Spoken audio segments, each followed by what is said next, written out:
+3 6 semester education honours पिला माने तुम मनकर डीएससी थ्री सिलेक्टेड क्वेश्चन आसी जाइए तुम मैंने जल्दी जल्दी यार आंसर काढ़ी पढ़ापढ़ी लगे पड़ तुम मैंने बहुत व्यस्त विव्रत होता कहीं core 14 selected question YouTube upload हो नाला यूट्यूब चैनल जो मोबाइल अच्छी से मोबाइल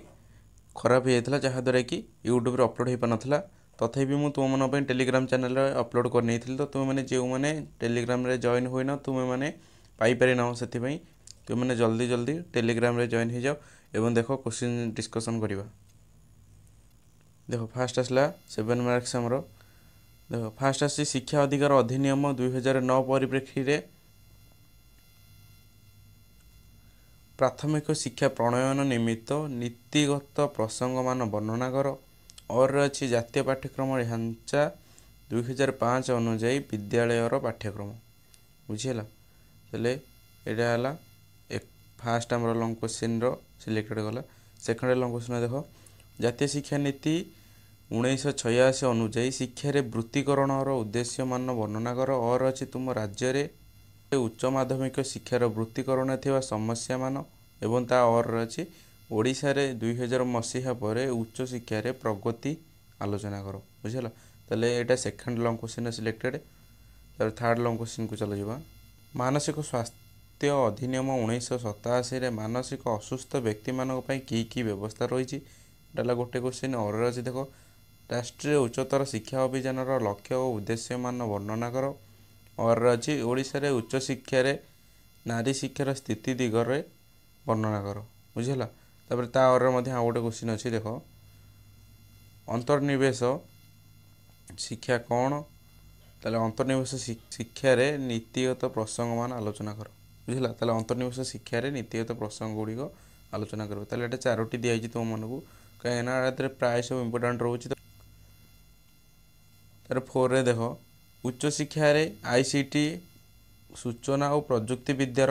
भूमिका तापरे और अच्छी देखो दूर शिक्षा पाई इग्नो बा इंदिरा गांधी मुक्त विश्वविद्यालय भूमिका वर्णना कर और अच्छी देखो नारी सशक्तिकरण जातीय शिक्षा नीति 2001 उद्देश्य मान वर्णना कर ता और अच्छी देखो उच्च शिक्षा रे यूजीसी विश्वविद्यालय अनुदान आयोगर काव्य वर्णना कर बुझला ये तुम मनकर सिलेक्टेड लॉन्ग टाइप क्वेश्चन तो ये लॉन्ग टाइप क्वेश्चन तुम मैंने देखी जाओ ठीक अच्छे चल तुम मनकर जमी हेल्ले सिलेक्टेड भितर तुम मनकर क्वेश्चन आसीज तो तुम मनकर सर्ट टाइप को जीवा तो देखो आदर सब जाक किंतु तुम मनकर आसीज आर भितर 1.5 मार्क क्वेश्चन 1 मार्क क्वेश्चन एगुड़ा सबू एति जो तुम कभर कर जाऊँ या भितर जमी तुम मनकर समस्त क्वेश्चन आसीज देखो जातीय शिक्षा नीति 1886 उच्च शिक्षा थिबा सुपारिश गुड़िक लेख तापर नेक्स्ट देखो स्वयंशासित महाविद्यालय लक्ष्य और उद्देश्य को लेख तार आसला रूसर लक्ष्य गुड़िक लेख तापर पाठ्यक्रम परिसर लेख ठीक अच्छे नेक्स्ट देखो पसंद भित्तिक सम्मान व्यवस्था बा सीबीसीएस रो उपकारिता गुड़िक लेख तब देखो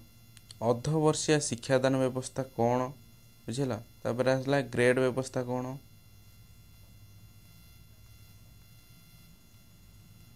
नेक्स्ट देखो उच्च शिक्षा रे गुणात्मक प्रतिश्रुतिर वैशिष्ट्य लेख नेक्स्ट देखो विश्वविद्यालय अनुदान आयोग बा यूजीसी रो कार्य लेख तापर आसला मुक्त विश्वविद्यालय कार्य गुड़िक लेख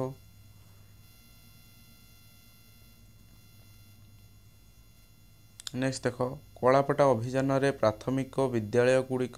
की सुविधा रही बुझीला तापर नेक्स्ट देखो राष्ट्रीय माध्यमिक शिक्षा अभियान बा आरएमएसए रे श्रेणीगृह बा अतिरिक्त श्रेणीगृह व्यवस्थार नीति दर्शाओ बुझीला तापर नेक्स्ट आसला आरएमएसए रो उद्देश्य बा आमर राष्ट्रीय माध्यमिक शिक्षा अभियान उद्देश्य कौन ठीक है तापर नेक्स्ट देखो जातीय पाठ्यक्रम ढांचा 2005 मार्गदर्शी नीति गुड़िक दर्शाओ तापर नेक्स्ट देखो युक्त 2 पाठ्यक्रम निमित्त गठित जातीय समीक्षा कमिटी सेमिस्टर पद्धति और सम्मान व्यवस्था उपरे की सुपारिश करथिले बुझिला नेक्स्ट देखो कर्मर कार्यसूची 1992 द्वारा सुपारिश करा जायथिबा वृत्तिगत स्रोत निमित्त जातीय पाठ्यक्रम नक्शा वर्णना करो देखो नेक्स्ट देखो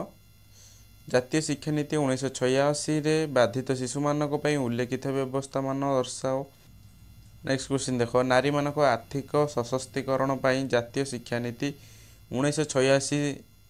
କି ସୁପାରିଶ କରିଥିଲା? ବୁଝିହେଲା। ତାପରେ ନେକ୍ସଟ କ୍ୱେଶ୍ଚିନ୍ ଦେଖ, ପ୍ରାଥମିକ ଶିକ୍ଷାର ଉଦ୍ଦେଶ୍ୟ ଗୁଡ଼ିକ ଲେଖ। ତାପରେ ଆସିଲା ଓଡ଼ିଆ ଅନୁସୂଚିତ ଜନଜାତି ବା STS ଶିକ୍ଷାର ସମସ୍ୟା ଗୁଡ଼ିକ ତୁମମାନେ ଲେଖିବ। ବୁଝିଲ, ସେ ଶିକ୍ଷାର କେଉଁ କେଉଁ ସମସ୍ୟା ରହୁଛି। ତାପରେ ଦେଖ ସହଶିକ୍ଷା କ'ଣ, ତାପରେ ଆସିଲା ବୈଷୟିକ ଶିକ୍ଷାର ସଂଜ୍ଞା କାହାକୁ କହିବା, ତାପରେ ଆସିଲା ସମ୍ବଳ ଶିକ୍ଷକ କିଏ। ବୁଝିହେଲା। ତାହେଲେ ଏତିକି ଥିଲା ତୁମମାନଙ୍କର 1.5 ମାର୍କ ଏବଂ 2 ମାର୍କ। ବୁଝିହେଲା, 1.5 ମାର୍କ ଏବଂ 2 ମାର୍କ ଏହାର ସର୍ଟ ଟାଇପ୍ ସିଲେକ୍ସନ୍। ତ ତୁମେମାନେ ଏତିକି ଦେଖିକି ଯାଅ, ଆ ଭିତରୁ ଯେମିତି ହେଲେ ସର୍ଟ ଟାଇପ୍ ହେଇ ତୁମମାନଙ୍କର କିଛି 1 ମାର୍କ ସର୍ଟ କ୍ୱେଶ୍ଚିନ୍ ମଧ୍ୟ କଭର୍ ହେଇଯିବ ଆ ଭିତରେ। ବୁଝିହେଲା। ତାହେଲେ ଏତିକି ଥିଲା ତୁମମାନଙ୍କର ଆଜି ଇମ୍ପୋର୍ଟାଣ୍ଟ କ୍ୱେଶ୍ଚିନ୍। ତ ଯେଉଁମାନେ ଏହାର PDFଟିକୁ ଡାଉନଲୋଡ଼ କରିବା ପାଇଁ ଚାହୁଁଛ ତୁମମାନେ ଯଥାଶୀଘ୍ର ଟେଲିଗ୍ରାମ ଚ୍ୟାନେଲରେ ଜଏନ୍ ହୁଅ। ଡେସ୍କ୍ରିପ୍ସନରେ ଲିଙ୍କ୍ ଦିଆଯାଇଛି ଟେଲିଗ୍ରାମ ଚ୍ୟାନେଲର। ତ ଯେଉଁମାନେ ଚ୍ୟାନେଲରେ ନ୍ୟୁ ଭିଜିଟ୍ କରୁଛ ଚ୍ୟାନେଲଟିକୁ ସବସ୍କ୍ରାଇବ୍ କରି ବେଲ୍ ଆଇକନ୍ଟିକୁ ଅନ୍ କରିଦିଅନ୍ତୁ, ଯାହାଦ୍ୱାରା କି ଏହିପରି ହେଲ୍ପଫୁଲ୍ ଭିଡ଼ିଓ ଆପଣମାନଙ୍କ ପାଖରେ ଯଥାଶୀଘ୍ର ପହଞ୍ଚିପାରିବ। ତ ଥ୍ୟାଙ୍କ ୟୁ ଅଲ୍। ଜୟ ଜଗନ୍ନାଥ।